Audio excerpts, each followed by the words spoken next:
Good morning. I'm Scott Finley, your service coordinator today. Tina is our Zoom host, and Reverend Dr. Cynthia Stewart is our minister and speaker today. Reverend Cynthia is a community minister who currently works with a transition program, assisting men and women returning from incarceration, as well as teaching seminary courses in contemplation and spirituality. She says all her work comes together through the first principle, and its reminder to see the worth and dignity in every person. When we have glitches during our virtual Sundays, know that we have a talented crew working behind the scenes on unexpected things that pop up. We appreciate your patience.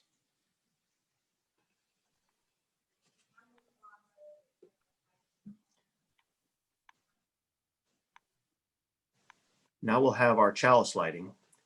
For our chalice lighting today, the words from Eric Walker Wickstrom, Why We're Here. Here today, Sorry, in Scott. this place. Scott, Yes. Scott, sorry. Give me just one moment. Oh. I am trying to get the words up on the screen for everybody. I'm so sorry, guys. Nope. Sorry. I'll be patient. There it is. Thank you, Tina. Thank you.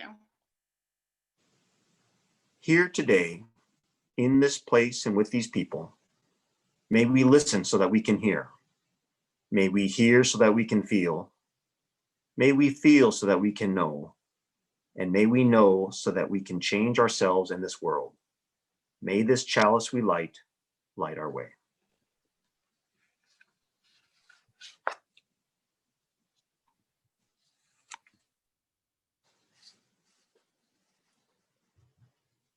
Please feel free to reach out to our minister, Reverend Cynthia Kane, either by email or cell phone, call or text. If you get no answer, please leave a text.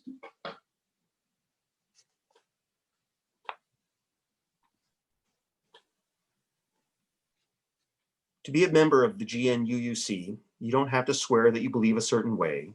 We have a covenant we believe has value in clarifying how we treat each other and how we expect to be treated. Please join me in reading these words. We covenant together to make a welcoming community, to walk together in the way of truth and love, to seek the life of the Spirit as it is known by each person, to support each other in thought, word, and deed as we work to build a better world.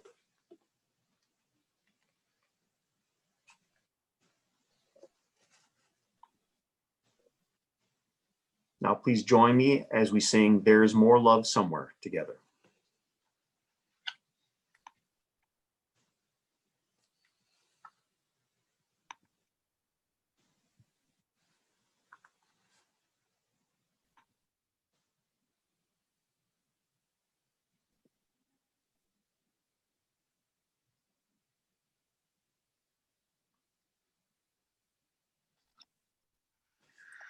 There is more love somewhere.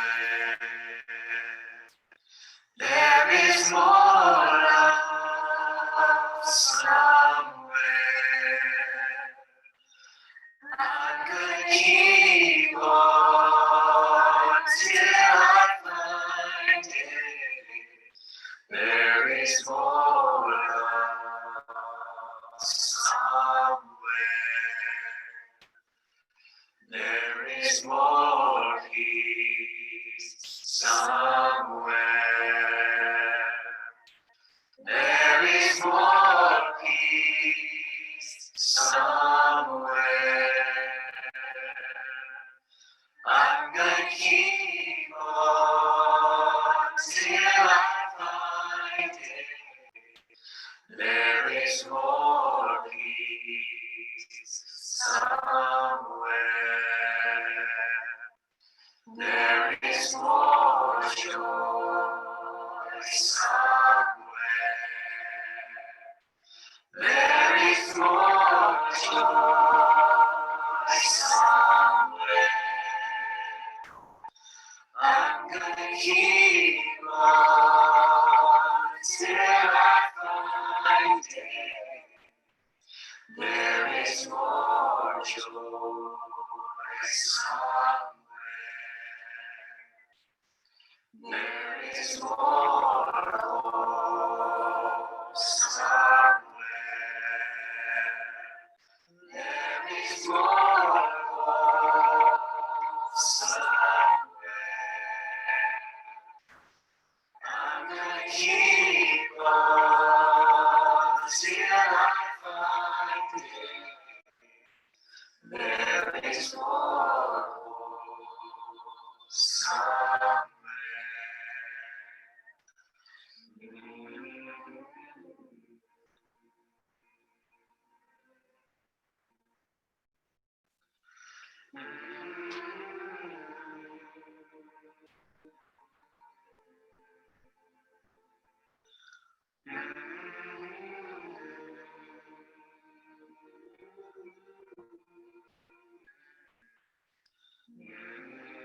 Our reading today is from the Dhamma Savana Sutta. This is listening to the Dhamma. There are these 5 rewards in listening to the Dhamma. Which 5? 1 hears what one has not heard before. 1 clarifies what one has heard before. 1 gets rid of doubt. One's views are made straight. One's mind grows serene. These are the 5 rewards in listening to the Dhamma.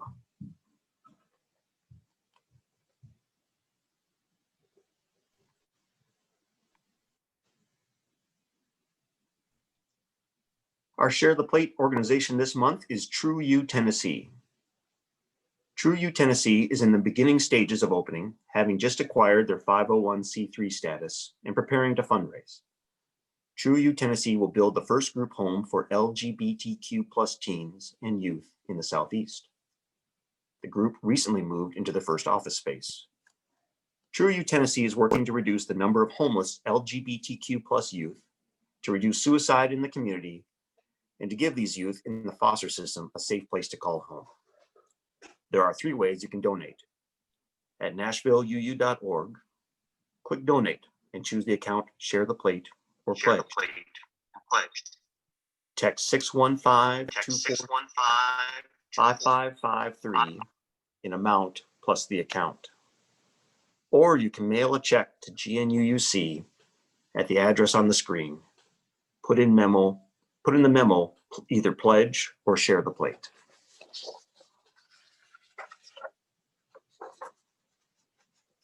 And now we'll hear from Reverend Cynthia for today's meditation.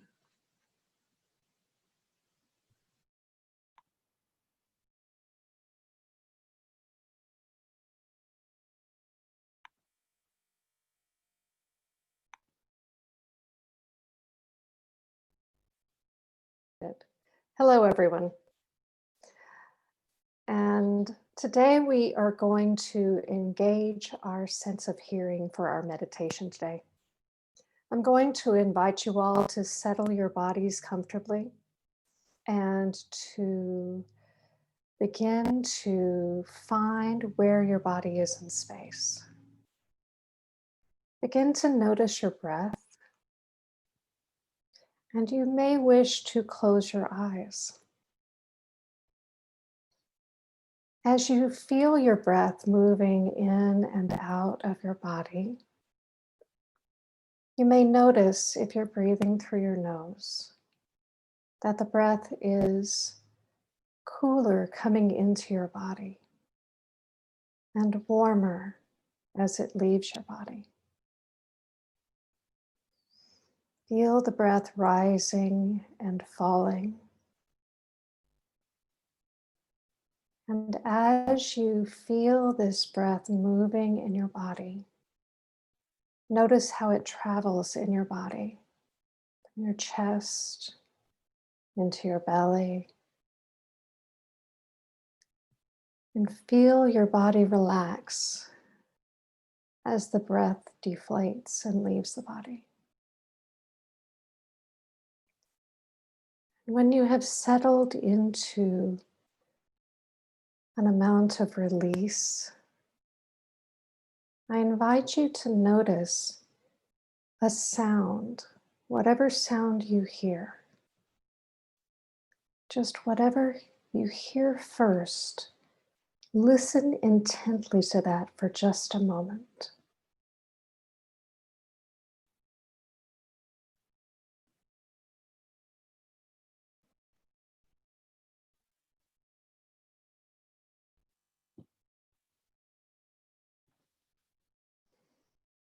Breathe in and breathe out and release it.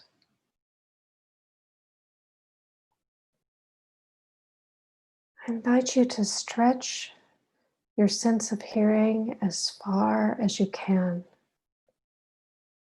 As we go into the next moment, I invite you to see what is the farthest thing away from you that you can hear. It might be something on the road. It might be someone in a different room.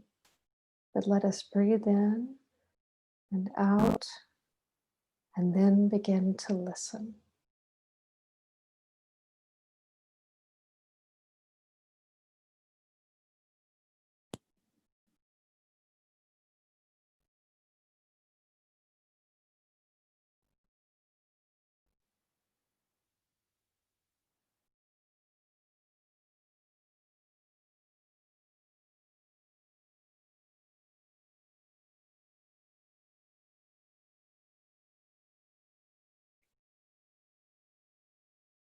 And breathe in and breathe out and release that. And invite you to see what is the closest thing to you that you can hear. It might be your own breath or heartbeat. And as we breathe in and out, let us begin to listen.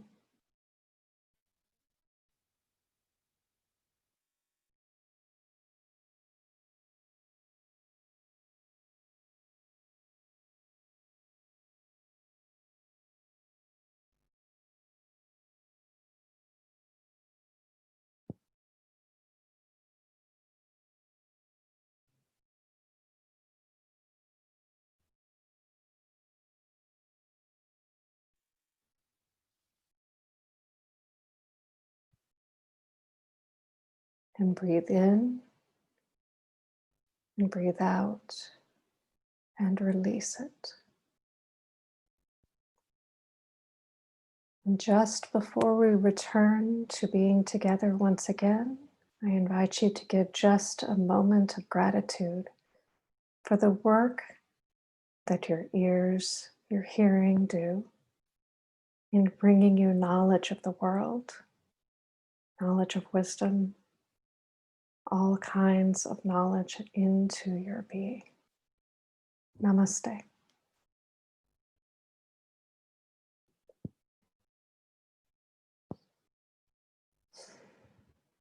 So now I will share with you. He who has ears, let him hear. Let's go ahead and include women in that one as well, can we? All right. If you grew up in a Christian home, you've probably heard that one before. It's something Jesus says a number of times in the Gospels, an indication that the disciples to whom he was speaking and those playing along at home in the 21st century were supposed to listen more deeply and hear what was being said behind the words. You're supposed to listen, not just for knowledge, but for insight and wisdom. So in Matthew 13, when Jesus tells the parable of the sower and ends with, "He who has ears to hear, let him hear," you can just imagine all those disciples with rapt, upturned faces going, yeah, we heard, Jesus, we heard, we got it, right? Well, no. Instead, they ask why Jesus is speaking to the crowds in parables, as in, hey, Jesus, those poor guys over there don't understand. So, maybe you can help us explain it to them a little better. So Jesus takes them through the parable step by step, showing them how once they understand it, once they've listened deeply and let that listening grow within them, they'll bring forth good things into the world. And then he tells them, blessed are your ears because you hear. As in, good on you guys, you get it, right? You get it. You're really listening. So this listening, this hearing, we're being told it's really, really important. And of course, Jesus isn't alone in telling followers that listening is deeply important. We heard that Buddhist sutta, that scripture in our reading that gives the short and sweet on what it says are the rewards of listening. Let's hear those again. One hears what one has not heard before. One clarifies what one has heard before. One gets rid of doubt. One's views are made straight. One's mind grows serene. Now, there's a lot of good stuff packed into just 5 short sentences. So let's go back through that a little more deeply. Number 1, one hears what one has not heard before. So you get a chance to learn something new. But to do that, this means you have to listen with an open mind. If you're only listening to reply or refute, you're not going to hear any of the new stuff. One clarifies what one has heard before. You get to check yourself. This is a great one. This is for all the times you've heard something and maybe you got all worked up about it, whether in a good way or in an angry way, but later you heard it again and you weren't quite right in what you had remembered. Maybe you even passed it along, right? And now you're hearing it again, you're getting a clearer picture. And if you can get over your defensiveness about not being quite right, get past your ego about what you've said, you're getting the chance to set the record straight. Number 3, one gets rid of doubt. Now, getting rid of doubt doesn't mean closing your mind to new understandings. It means stepping out of the what ifs and could I haves and if onlys and why don't theys and can't they sees. It means seeing things clearly and accepting them for what they are. When we see clearly and accept, we're able to start from curiosity and compassion rather than fear or judgment. Number 4, one's views are made straight. I've got this picture in my office at work of a path, a walking path that is straight. And I'd like you to imagine it with me. As you look forward down a straight path, whether you're looking at a picture or you're walking, the lines of the path converge in your vision into a single point in front of you. But the amazing thing is that that point remains unknown.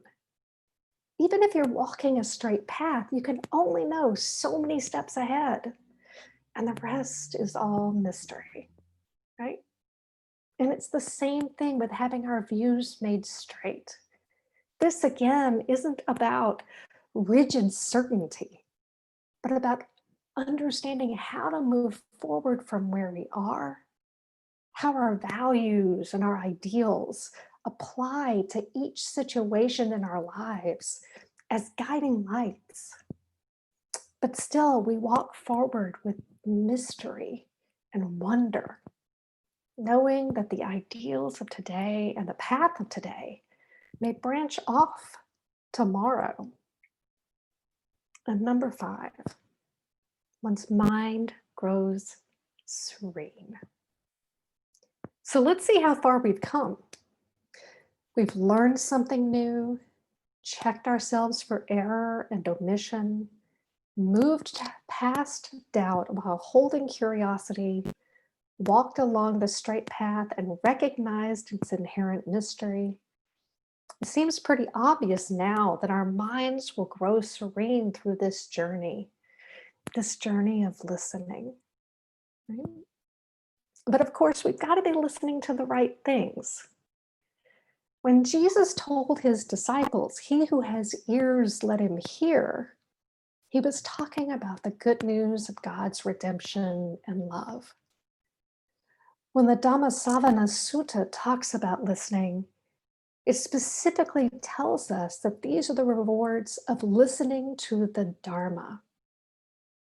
In both cases, the speakers tell us that it is listening to these spiritual truths that will awaken new knowledge. new ways of being in the world to us.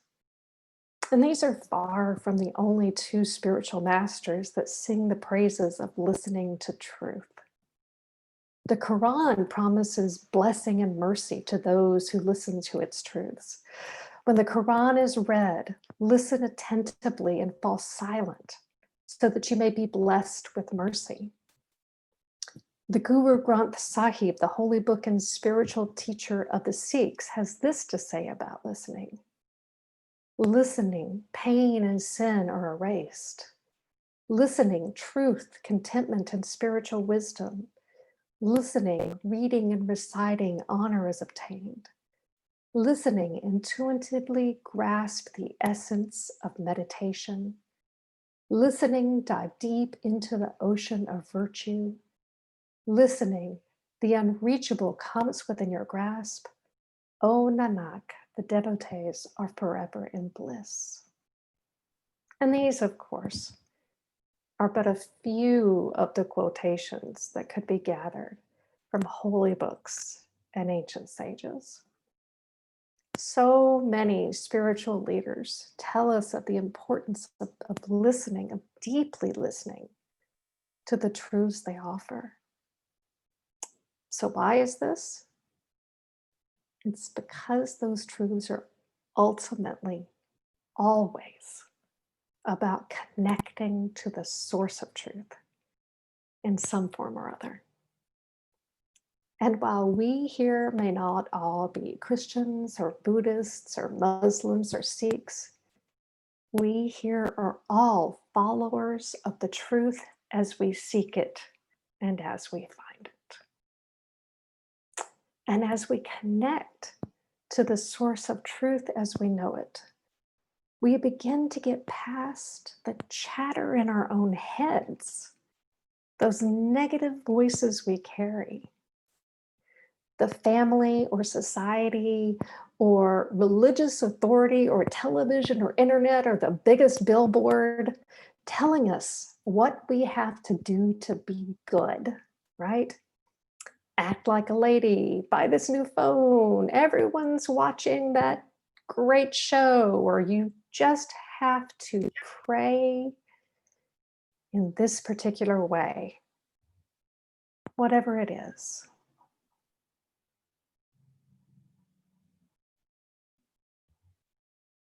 These holy books and ancient sages call us to listen past all that, past the clutter, to real truth, the truth of love and connectedness, of inherent worth and dignity of every person, of the inherent worth and dignity of yourself. And your mind grows serene. So serenity, yeah, that's a great word. Now that can seem all kinds of impossible in this age of anxiety, this year of calamities, with killings and protests and wildfires and explosions, and sky-high unemployment, economic disaster, and a pandemic to rule them all. Serenity can sound like either a far-off dream or just a retreat of the privileged. But here's a little insight. All those ancient sages who told us about listening and connecting to truth and finding serenity weren't sitting around holding hands with violets in their hair. Jesus was living in an occupied territory and, as you may remember, was hunted down and killed. But in the midst of that chaos, he told his disciples, "Peace I leave with you, my peace I give you." And for his part, Guru Nanak, founder of Sikhism, lived in a time of unrest between Muslims and Hindus in India. Okay, was there ever not a time of unrest between Muslims and Hindus in India? Okay.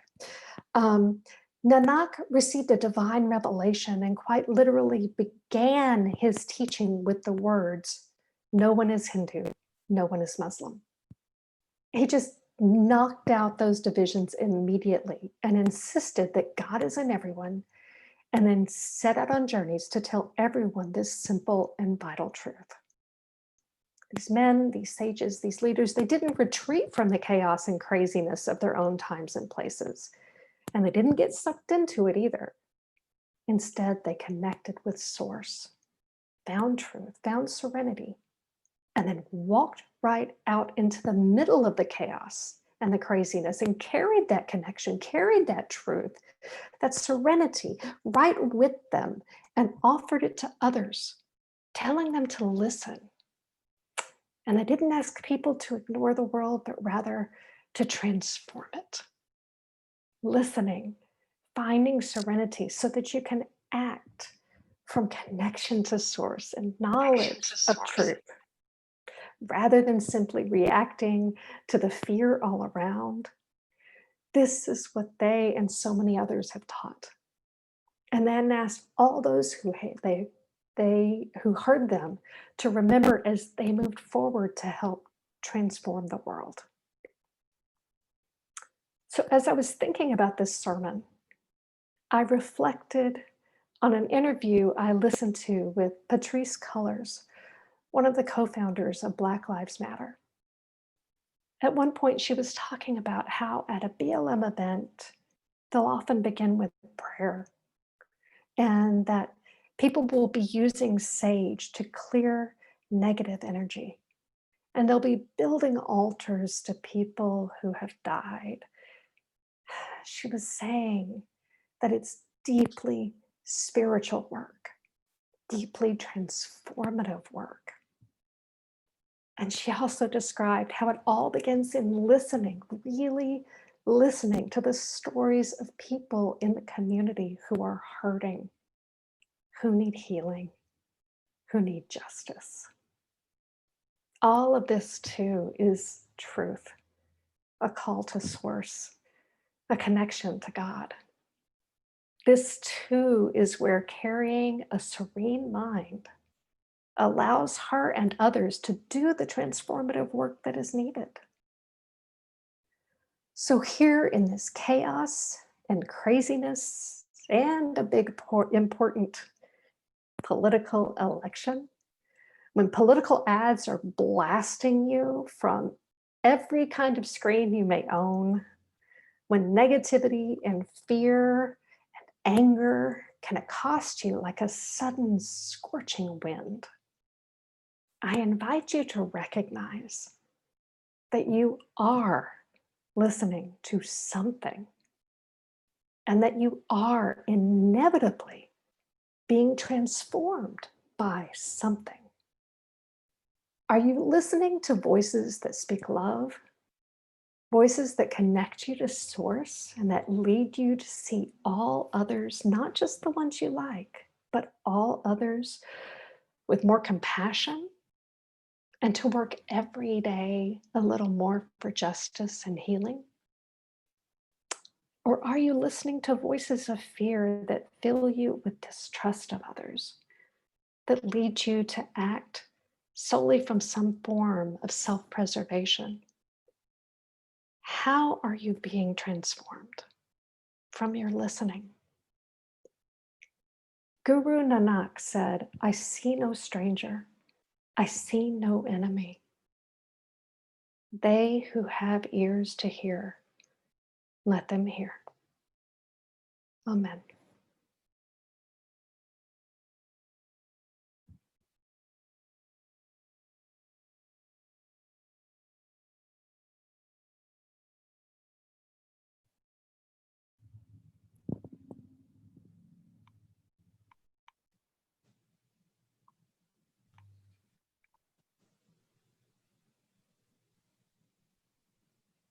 Thank you, Reverend Cynthia. We appreciate you sharing your words with us today. I know I hope to listen more clearly and deeply this week. Now we'll move on to the hymn, Do You Hear?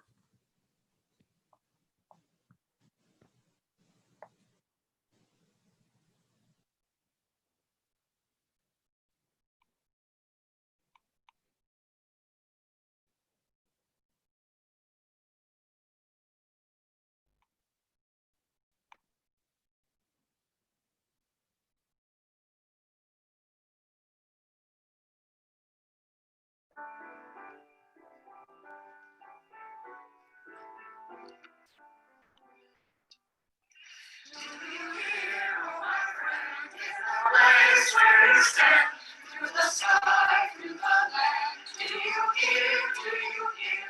In the heights on the plain, in the air on the main, in the sun, in the rain. Do you hear? Do you hear? Through the roar, through the rush, through the roar, through the crush. Do you hear in the hush of your soul, of your soul? Hear the cry, fearful still, hear the heart's call to will, hear the sigh, startling thrill, in your soul, in your soul. From the place where you stand to the outermost land, do you hear, oh my friend? Do you hear? Do you hear? All the dreams, all the dares, all the sighs, all the prayers, they are yours, mine and theirs. Do you hear? Do you hear?